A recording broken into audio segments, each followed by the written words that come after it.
Hello everyone. On this 10th October, we are going to celebrate World Mental Health Day. It's a very important day. Why? Because mental health disorders and issues are increasing day by day. So awareness भी होनी ज़रूरी है. So एक common disorder के बारे में मैं बताना चाहूँगी जो मैं डे टू डे अपनी क्लिनिक्स में देखती हूँ. OCD, obsessive compulsive disorder.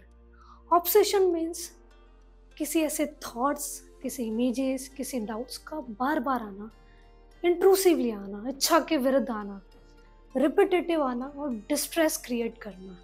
इसकी वजह से पर्सन कुछ कंपल्शंस करता है, मीन्स कुछ बिहेवियर्स करता है, जैसे कि repetitively hand wash, rewriting, rechecking etcetera. These behaviors are also create distress. These behaviors are also repetitive and illogical. So the problem is कि क्लाइंट को पता होता है कि वो गलत बिहेवियर कर रहा है, वो इलॉजिकल बिहेवियर कर रहा है, लेकिन वो प्रेशराइज हो जाता है उस बिहेवियर को करने के लिए. सो OCD का जो प्रिवलेंस होता है वो 2 to 3% होता है. सो OCD के जब हम ट्रीटमेंट की बात करते हैं तो यहाँ पर मेडिकेशन और साइकोथेरेपी का बहुत बड़ा रोल होता है. सो यहाँ पर जब कॉग्निशन में चेंजेस आने लगते हैं पर्सन के अंदर, तो हम थ्रू CBT उसके कॉग्निशन में चेंज करने की कोशिश करते हैं. मीन्स जो इलॉजिकल थॉट्स बन गए हैं पर्सन के माइंड के अंदर, उसे हमें क्लियर करने होते हैं और एक लॉजिकल पाथ उनको दिखाना आता है.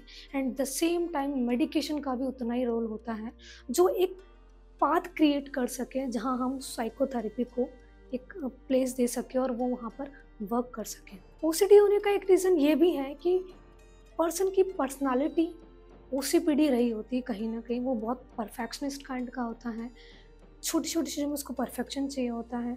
इसकी वजह से उसकी सेल्फ फाइट चलती रहती है अगर काम परफेक्ट नहीं हुआ उसके अकॉर्डिंग. सो इसमें कई तरीके के सिम्टम्स होते हैं कि बार बार लॉक चेक करना, गेस चेक करना, आपने जो राइट किया है, उसने जो लिखा है उसे बार बार चेक करना. उसके बाद सेक्सुअल ऑब्सेशन भी होते हैं कि उसको बार बार सेक्सुअल इमेजेस या अर्जेस होती हैं. कुछ एग्रेसिव ऑब्सेशन भी होते हैं, जैसे कि कहीं वो खुद को हार्म तो नहीं कर देगा, कहीं वो दूसरों को हार्म तो नहीं कर देगा. कई बार सोमेटिक ऑब्सेशन भी होते हैं, उसको लगता है कहीं उसका बॉडी पार्ट करेक्ट तो है, उसका नाक टेढ़ा तो नहीं हो गया, आँख छोटी तो नहीं हो गई. सो बड़े वियर्ड काइंड ऑफ सिम्टम्स हमको यहाँ पर मिलते हैं. बट द बेसिक इज कि उसका कॉग्निशन हमको करेक्ट करना होता है, जो हम काउंसलिंग के थ्रू करते हैं, मीन्स CBT के थ्रू. जैसा कि हम सोसाइटी में देख रहे हैं कि mental health disorders and mental health issues day by day increase होते जा रहे हैं. तो इसके लिए सबसे पहले लोगों में अवेयरनेस होनी बहुत ज़रूरी है. बिना अवेयरनेस के लोग इसे आइडेंटिफाई नहीं कर पाएंगे कि ये नॉर्मल है या एबनॉर्मल है, डिसऑर्डर का पार्ट है या नहीं है. सो फर्स्ट स्टेप होता है अवेयरनेस. अगर अवेयरनेस होगी तो आप राइट टाइम पर डॉक्टर से अप्रोच कर पाएंगे और ट्रीटमेंट टाइम पे ले पाएंगे. सो इस डे का बहुत इंपॉर्टेंट रोल है जहां हम अवेयरनेस और उसकी एजुकेशन के बारे में समझ सकें. जय हिंद, जय भारत.